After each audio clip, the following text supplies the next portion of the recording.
Shalom, je suis serviteur de Dieu, Alan Rich. Dieu m'a donné une vision. Dieu m'a montré une image pour expliquer quelque chose d'important. Vous connaissez la théologie du remplacement, la théologie de substitution, qui est de dire que pour que Dieu a d'abord choisi un peuple, les Israélites, les descendants d'Isaac, de Jacob, d'Abraham, d'Isaac et de Jacob, qu'il a fait une alliance avec eux, et parce qu'ils ont désobéi et que Dieu n'en pouvait plus, malgré qu'il ait dit que jamais, Dieu a dit jamais je ne renoncerai, non pas pour eux, mais pour mon nom, je ne renoncerai jamais. Malgré que Dieu ait dit ça,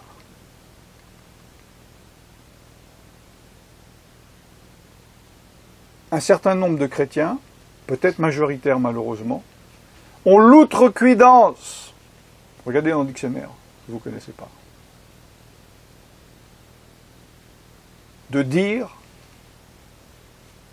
Dieu en a eu marre, Dieu a renoncé finalement à ce qu'il a dit.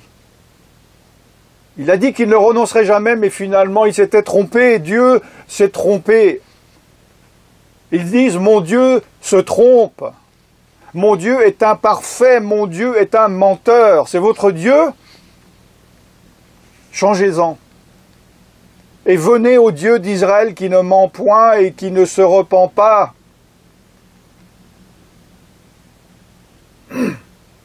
Donc ils disent, Dieu a annulé. Et il a choisi un autre peuple, qui est mieux. Il a fait une autre alliance.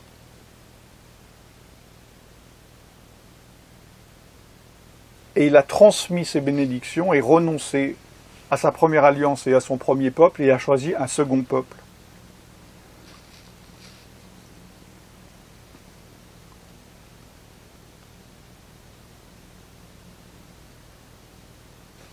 Qu'est-ce que vous avez dans les yeux? Qu'est-ce que vous avez dans les oreilles? Et qu'est-ce que vous avez dans le cœur pour avoir un éléphant devant vous et de ne pas le voir?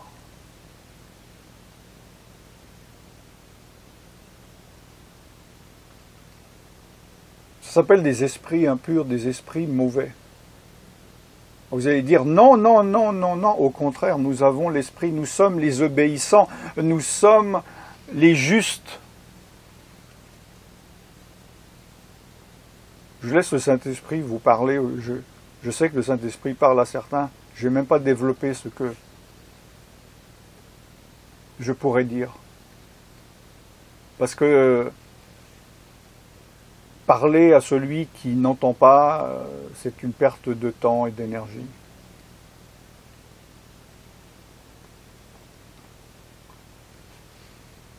Dieu, donc, m'a montré cette vision. C'est comme un homme qui a des richesses.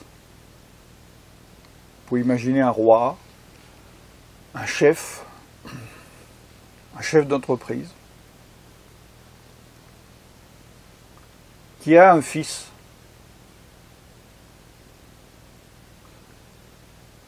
Et ce fils est le fils légitime, qui a le droit à tout du vivant et de la mort de son père. Et un jour, le père, il adopte un enfant qu'il traite comme le sien.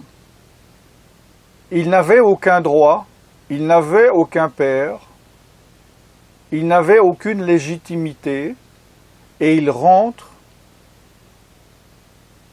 grâce au Père, dans les droits de ce Père.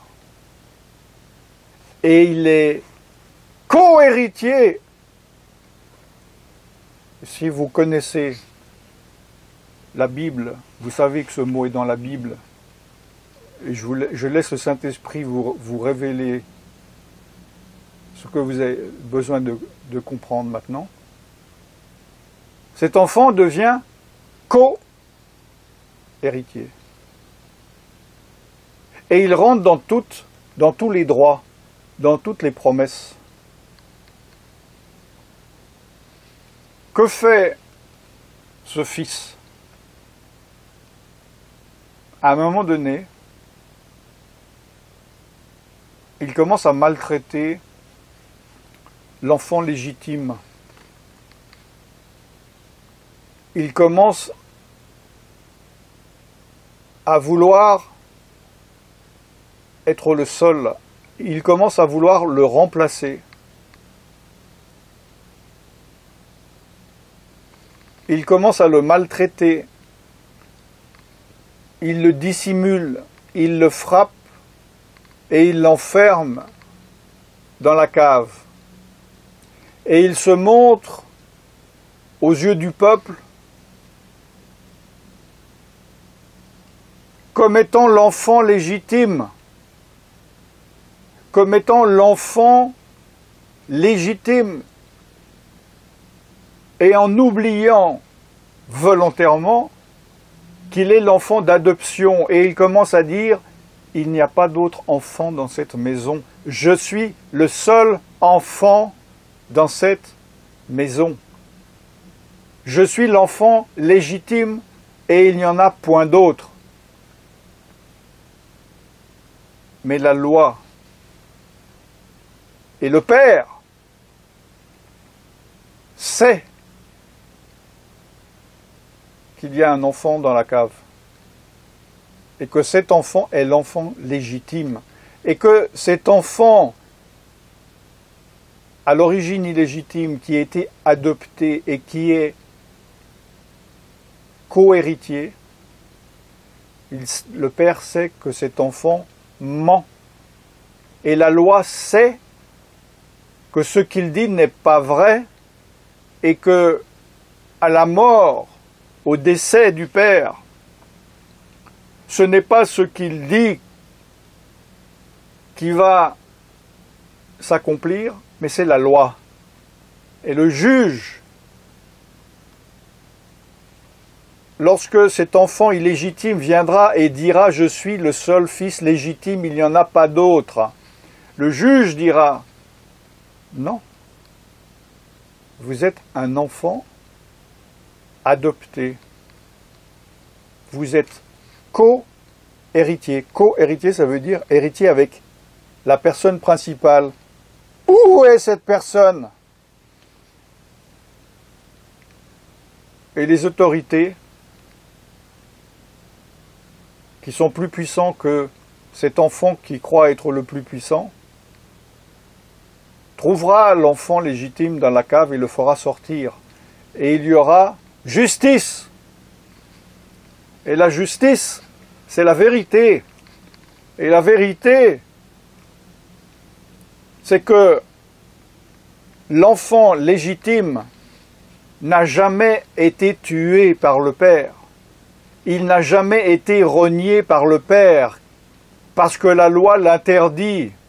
Il n'a jamais été déshérité par le Père au détriment de l'autre.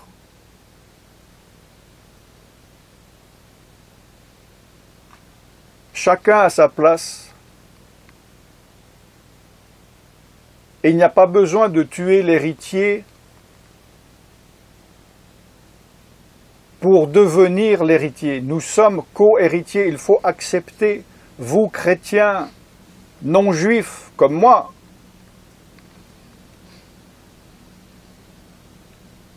acceptez ce que vous êtes. Vous qui n'étiez pas une nation, Dieu a fait de vous une nation. Vous qui n'aviez pas de Dieu, vous connaissez maintenant le vrai Dieu. Alors peut-être que vous ne le connaissez pas assez, pas peut-être, vous ne le connaissez pas. Parce que si vous le connaissiez et que lui dise que jamais il ne renoncera à son alliance et que vous vous dites il a renoncé à son alliance, vous ne le connaissez pas. Apprenez à connaître ce Dieu que vous dites connaître. Est-ce bien Dieu que vous adorez alors que vous usurpez, vous volez, enfin, vous croyez voler une bénédiction et en fait, vous vous maudissez à la place. Dieu a fait une alliance avec Abraham, Isaac et Jacob et sa descendance physique et Yeshua, Jésus, votre sauveur peut-être, votre Seigneur, votre roi peut-être, est juif. Il est descendant de la tribu de Juda et la Bible dit que le salut vient des Juifs. Et il est dit que Dieu a endurci le cœur de ce peuple afin que les nations rentrent. Vous avez été greffés. Vous êtes un olivier sauvage. Je suis un olivier sauvage et par grâce nous avons été greffés. Non pas à la place comme ce menteur, ce fourbe de Louis II a écrit, mais nous avons été greffés parmi. Et lorsque toutes les nations seront rentrées, il enlèvera l'endurcissement du cœur des Israélites. Il enlèvera ce voile et il accomplira les promesses qu'il a faites à ce peuple. Ce n'est pas une question de conflit.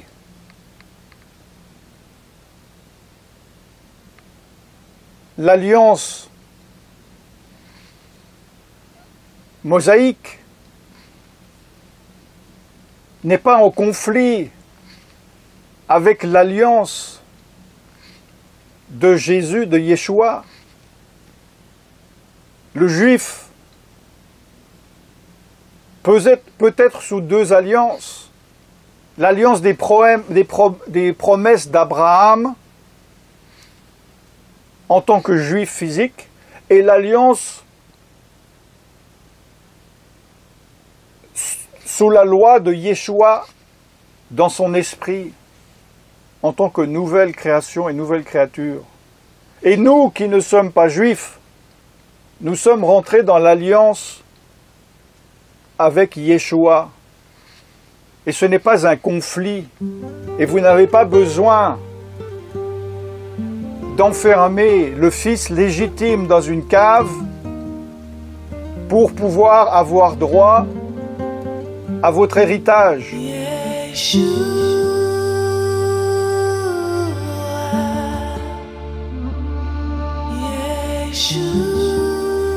Si vous avez été touché par ce message, arrêtez tout ce que vous faites. Enfin, si vous êtes en voiture, freinez d'abord, égarez-vous et priez. Si vous êtes touché maintenant, ne laissez pas passer ce moment. Repentez-vous, demandez à Dieu. Réagissez à ce que le Saint-Esprit a fait dans vos cœurs, maintenant. Pas ce soir, pas demain matin, pas quand vous serez en vacances. Le moment aura passé, maintenant. Dans le nom tout-puissant de Yeshua Mashiach, je vous bénis et je vous dis à très bientôt. Shalom.